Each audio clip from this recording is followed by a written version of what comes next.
It is currently Wednesday, February 2nd. I hope you guys are all having a great day so far. I'm going to film this video, edit it, and get it uploaded for you guys same day here. For those of you guys that don't know me, my name is Nick Palladino. I am 28 years old. I am a real estate entrepreneur out here in Gilbert, Arizona, or just the greater Arizona area. I currently own 4 rental properties. 3 of them are long-term rentals, and I have 1 Airbnb. I am also a licensed real estate agent out here in Arizona representing buyers and sellers. Most of my client base is investors looking for buy and hold properties, and then I also flip properties full-time with my business partner. We currently have 8 active projects. We sold 2 last month. It's February 2nd, so we sold 2 in January. We're probably going to sell 1 or 2 more here in February as well, and we're just trying to pick up volume on that and get a total of 30 flips this year. Today's video though is actually from someone's Instagram message to me.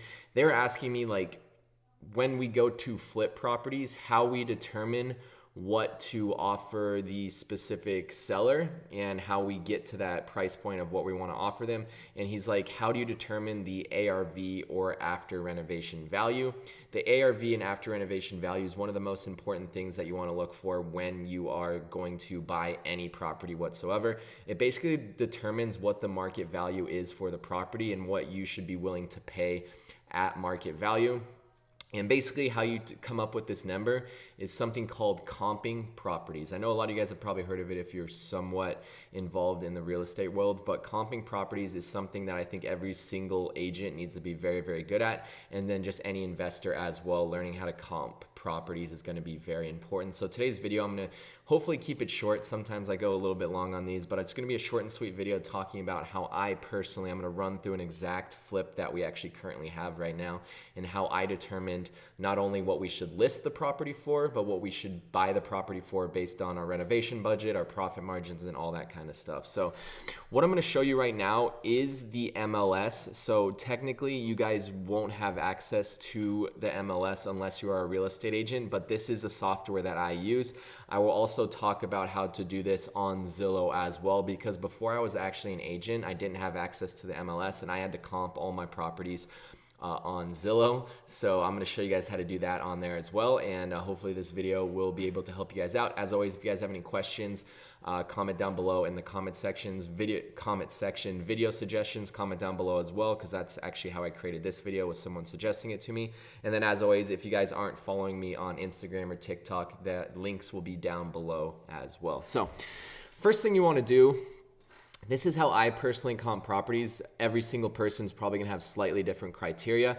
The most important thing is you want to have a certain amount of distance that you're basically comparing your property to, because if you have a property that's 5 miles away from the one you're trying to comp, it just doesn't make sense, because you need something I like to do within a mile radius. Anything over that, the comps tend to be, they can be a little bit different. So I like to be really, really tight with my distance, and I'll do 1 mile radius within the specific property that I'm trying to comp, because that's going to give you your most accurate readings on resale value for your property. Same number of stories. This is very important as well. Price per square foot for a single story home will always be a higher price per square foot as opposed to a multi-story house. So if you have a 1,500 square foot house that is 1 story, I can almost guarantee you, if it's in the same condition as a 1,500 square foot house with 2 stories, the 1-story house is going to be valued more and price per square foot is going to be higher. So that's something you also want to consider when you're comping properties. You don't want to comp, you can comp a single story with a 2-story if you need to, but just keep in mind the single story is probably always going to be valued more. Lot size, this can be important. I don't actually limit my criteria based on this, so I'll ignore that, but I will take it into consideration when I actually get these active comps listed out in a little bit here. If there's one that's like quadruple the size lot, then yes, it makes sense to actually use that for a comp. I like to do sold within the last 3 months or sold within the last 90 days. That's going to give you your most accurate reading of the current market conditions.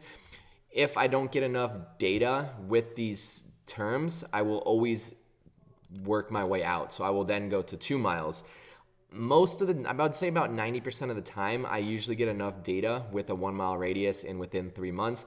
If I need to push it out within 6 months, I will do that. But you also have to take in consideration, if you're for example, at 3% a month in appreciation, and you're looking at a comp that sold 6 months ago, that can be a huge difference. So you want to keep that in mind. 3 months is generally the sweet spot. Ignore building square feet. I always do plus or minus 7%. Like I said, if I don't get enough data from that, I will work my way up to 10, 13%, but I will also keep that in mind for comps as well. Generally, the bigger the property is, the lower price per square foot that property is going to be. So a property that's 6,000 square feet compared to a property that's 1,000 square feet, the price per square foot is going to be way different. The 1,000 square foot house is going to have a much higher price per square foot. So as the houses get bigger, the price per square foot generally comes much lower. So that's why I have the square footage at 7%, because price per square foot generally you can just directly translate that over. Once you start getting a little bit bigger here, then you have to start really taking into consideration some other the price per square foot and actually calculate it out individually. So with that data right there, we have 6 comps. By the way, this orange dot right here is our actual property. This is what we're trying to figure out the value on. Right here, oh man, I'm in the way. Sorry about that. Let me shrink. I'm gonna go really small right here. Actually, can I move myself? Oh, sweet. That's awesome. All right, so we're gonna go up here and hopefully this will work. So this property is the one that we are comparing everything to, and this is actually the same thing. So what we're going to do is check this off right here because it's the same property, so we're not going to use that. Right here we have some great comps. We have one that sold at 448, one that sold at 476, we have one that sold at 425, we have one that sold at 390, we have one that sold at 430. So now let's look a little bit more into some of these right here. Our square footage on our specific one is 1,488. The first thing I like to do is see if we have, if it's in a specific HOA subdivision. A lot of these homes are just replicas of each other. So I like to see if there's actually a model match. And right here, you guys can see there's a model match at 1,488 square feet. We also have another model match at 1,488 square feet as well. So these will really be utilized. And then we have some that are a little bit bigger than ours. We don't have any that are a little bit smaller. So all these are a little bit bigger. We have one here that's sold at 476. So we definitely want to look at that because that could really push the market up. But let's look at this exact model match right here at 1,488 square feet. So we're gonna go view listing.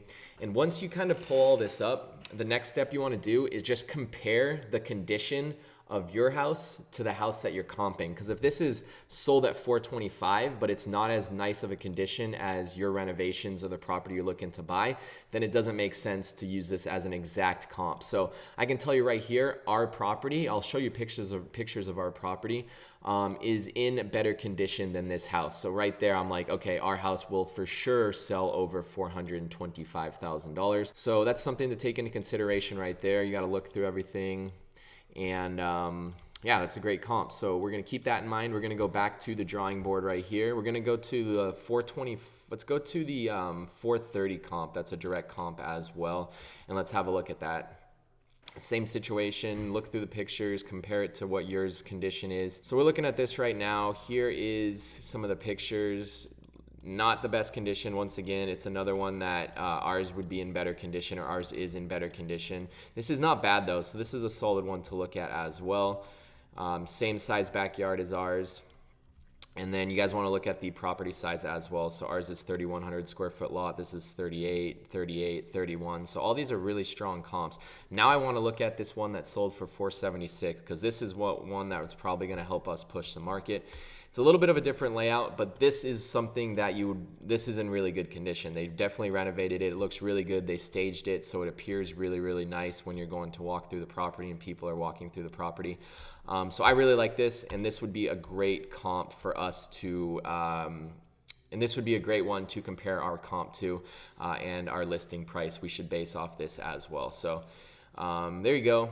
This one, it says 1,700 square feet, so there could be a discrepancy there. You would have to obviously run your numbers on that as well, because if this is 1,706 square feet, where the county records say it is only 1,465, price per square foot goes way down, so you want to consider that as well. That's something you want to look into. Here's another 448 one. This could be a good one to compare. Let's look at this 448. Decent condition. It's a 2-story just like ours. I mean, not a lot of pictures, so it's hard to compare that, but yeah. So now for the information, we decided to list ours at $455,000 as the list price, which I thought was pushing the market up because, as you guys can see, a lot of these sold a couple months ago in the 430s. One sold for 476, one sold for 448, one sold for 448, one sold for 425, 430. So I thought 455 would be the condition our house is in. I thought it'd be pushing the market, but it's still doable. So that's what we listed the house at based on a lot of these comps right here. I know there's a few more comps that actually didn't show up when I was basing it on. I don't know exactly the criteria. I think I might have typed in something a little bit different, but we had a couple comps that were model matches at $450,000 as well. I know why, because one of them is actually currently active. So all these that you guys are seeing are all ones that have already sold. So that's something that you want to consider as well. Another approach is actually looking at current active listings in the area and current pending listings. Those aren't technically comps because they haven't sold yet, but if you call the agent up and you're like, hey, I'm about to list my house, your house would be a direct comp for mine. I'm just curious on if you guys are getting a lot of traction, if you guys are getting a lot of offers, and if it's actually pending and already under contract. You can sometimes get the exact answer on how much it's actually under contract for, and that will really help you out. You guys can do the same thing on Zillow. It's a little bit not as exact, but you can pretty much pull the exact same data. So what I do is I'll do the square feet within plus or minus whatever you want to do. I would keep it within plus or minus 500 square feet of the actual house, or you can just figure out the percentage plus or minus 7 to 10% and go from there. So your square footage is going to be right here. Lot size I would ignore right now. Year built, I wouldn't filter it out, but I would take into consideration year built. And then you go to days on Zillow down here, and you want to go to 90 days. If you have enough data from 90 days, then you can leave it there. If you need to go to 120, that's fine. Price does not matter. We're trying to comp properties. You can do home type is important as well. You don't want to compare a townhouse to a single family detached house. So you want to check all of these off right here. And you want to go for sale and sold as well. It's obviously the most important thing. And that will pull up a lot of your comps. We see a ton right here, so you can narrow it down even more. I actually didn't do square feet. We'll do 1250 to, 1500 right now. And it'll probably narrow it down quite a bit. So yeah, you get the same sort of things right here. It's just kind of a different layout. But for those guys that don't have MLS access, this could be a really good idea. And that is it, guys. Thank you guys so much for watching. I appreciate the video. Hopefully it wasn't too long, and I hope you guys enjoyed. I'll see you guys soon. Thanks for watching. Be sure to drop a like if you guys haven't already. Follow me on TikTok and Instagram. I post on there daily, so you guys can stay up to date a lot more often on there as well.